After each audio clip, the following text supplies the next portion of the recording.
అందరికీ నమస్కారం. కొత్త సంవత్సరంలోకి అడిగడిగి 3వ నెల గడుస్తున్న కేబినెట్ సాక్షిగా సూపర్ 6 హామీలకి ఎగనామం పెట్టింది కూటమి సర్కారు. సూపర్ 6 అనే పేరుతోటి మహిళలందరినీ నమ్మించి మోసం చేసిన ఘనత ఎవరికైనా దక్కుతుంది అంటే అది కూటమి ప్రభుత్వాన్ని మనం ఈరోజు చెప్పుకోవచ్చు. కానీ తల్లికి వందనం అంటే ఒక ఇంట్లో ఎంతమంది చదువుకునే పిల్లలుంటే అంతమందికి ఏడాదికి 15,000 చొప్పున ఇస్తామని చెప్పి చంద్రబాబు నాయుడు గారు ప్రతి పార్టీ మీటింగ్లో ఉదరగొట్టి మరీ చెప్పారు. ఎంతమంది ఉంటే అంతమంది, ఒక ఇంట్లో ఒకరున్నా, ఇద్దరున్నా, ముగ్గురున్నా, నలుగురున్నా కూడా అంతమందికి ఇస్తాము ఏడాదికి 15,000 చొప్పున అని చెప్పి చంద్రబాబు నాయుడు గారు చెప్పడం జరిగింది. తాజా బడ్జెట్లో 2025-26 ఆర్థిక సంవత్సరంలో కేవలం 8,200 కోట్లు మాత్రమే కేటాయించింది తల్లికి వందనం పథకానికి. అంటే మిగిలిన విద్యార్థులందరూ చదువుకోవడానికి అర్హులు కారా? వాళ్ళకి చదువు అవసరం లేదా? కేవలం కొంతమందికి మాత్రమే ఇచ్చి ఒక 60%, 55% ఇచ్చి మిగిలిన వాళ్ళకి ఆపేస్తారా అని చెప్పి కూటమి ప్రభుత్వాన్ని ఈరోజు నేను ప్రశ్నిస్తున్నాను. రాష్ట్రంలో ఏ ప్రాంతం నుంచి ఎక్కడికి వెళ్ళాలన్నా కూడా మహిళలందరికీ బస్సు ఉచితం అని చెప్పి చంద్రబాబు నాయుడు గారు ప్రతి పార్టీ మీటింగ్లో చెప్పారు.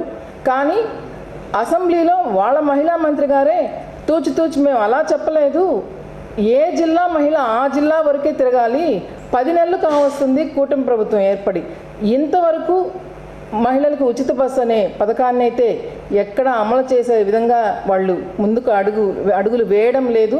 నేను ప్రశ్నిస్తున్నాను ఈరోజు, మహిళలకి ఉచిత బస్సు అనే పేరుతో మహిళలందరినీ ఓట్లు అడిగి వాళ్ళ చేత ఓట్లు వేయించుకొని ఈరోజు మహిళల్ని మోసం చేయడం కాదా అని నేను ప్రశ్నిస్తున్నాను కూటమి ప్రభుత్వాన్ని. ఆడబిడ్డనిది మహానాడు సభల్లో ప్రజల సాక్షిగా చంద్రబాబు నాయుడు గారు ప్రతి ఒక్క మహిళకి 19 ఏళ్ల నుండి 59 ఏళ్ల వరకు ప్రతి మహిళకి ఒక కుటుంబంలో ఎంతమంది ఉంటే అంతమంది మహిళలకి నెలకి 1,500 చొప్పున ఆడబిడ్డ నిధి కింద ఇస్తామని చెప్పారు. ఎన్నికల వేళ 1,80,00,000 మంది మహిళలు ఆడబిడ్డ నిధి కోసం ఎదురు చూస్తూ ఉంటే 32,400 కోట్లు ఏడాదికి అవసరం కాగా ఒక్క రూపాయిని కూడా తాజా బడ్జెట్లో ఒక్క రూపాయిని కూడా ఆడబిడ్డ నిధికి కేటాయించలేదు. అంటే ఆడబిడ్డ నిధి అని ఓట్లయితే వేయించుకున్నారు, కానీ ఆడబిడ్డలందరినీ మీరు మోసం చేసినట్టుగా దానికి కూటమి ప్రభుత్వాన్ని ఈరోజు నేను ప్రశ్నిస్తున్నాను. ఒక మహిళకి ఒక సంవత్సరానికి 3 ఉచిత సిలిండర్లు, కానీ ఒక ఏడాదికి మహిళలందరికీ ఉచిత సిలిండర్లు ఇవ్వాలంటే 4,000 కోట్లు అవసరం కాగా బడ్జెట్లో వాళ్ళు కేటాయించింది కేవలం 2,439 కోట్లు మాత్రమే. బిలో పావర్టీ లెవెల్లో ఉండే ఎల్పిజి గ్యాస్ వాడకదారులు ఎంతమంది ఉన్నారు అంటే 1,48,00,000 మంది ఉంటే ఒక కుటుంబానికి ఒక్క సిలిండర్ని మాత్రమే కేవలం 90 లక్షల మందికి మాత్రమే ఈ రోజు వరకు సిలిండర్లు ఉచితంగా ఇచ్చున్నారు. అంటే మిగిలిన వాళ్ళ పరిస్థితి ఏంది?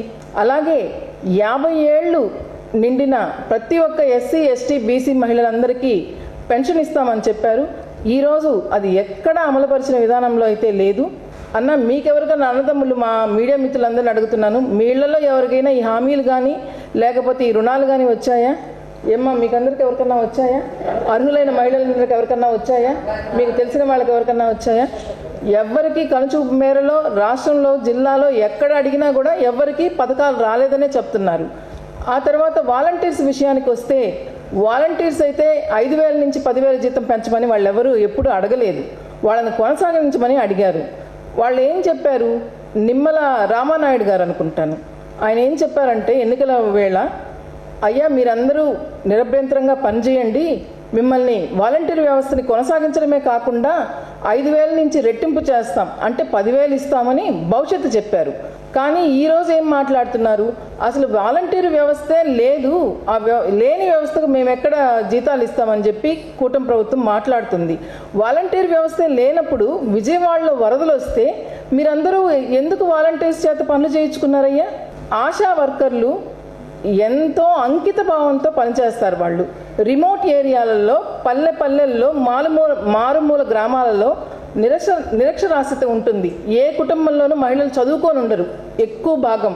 అలాంటి మహిళలందరూ వాళ్ళు ప్రెగ్నెంట్ అయితే ఆ మహిళకి ఫస్ట్ నుంచి వాళ్ళకి ఏదైనా టీకాలు కావాలన్నా, అలాగే వాళ్ళకి ఏదైనా మందులు కావాలన్నా, అలాగే వాళ్ళకి ఏదైనా టెస్టులు కావాలన్నా, అలాగే వాళ్ళకి ప్రసూతి సమయంలో హాస్పిటల్కి వెళ్ళాలన్నా కూడా ఆశా వర్కర్లు వాళ్ళ ఇంట్లో వాళ్ళ తల్లి తర్వాత తల్లిగా వ్యవహరిస్తారు, అంత కష్టపడతారు.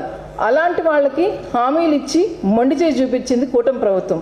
ఇచ్చిన హామీలన్నీ తుంగలో దొక్కి ఈరోజు ఆశా వర్కర్లని, సిబ్బందిని అందరినీ మీరు మోసం చేయడం కాదా అని చెప్పి కూటమి ప్రభుత్వాన్ని నేను ప్రశ్నిస్తున్నానండి. విద్యకు పెద్దపీట వేయాలని, పేదవాళ్ళు ఉండకూడదు అంటే చదువే పెద్ద ఆయుధం అని చెప్పి నమ్మిన గనులు, నమ్మిన వ్యక్తి ఎవరన్నా ఉన్నారంటే మాజీ సీఎం గారు వైఎస్ జగన్మోహన్ రెడ్డి గారు.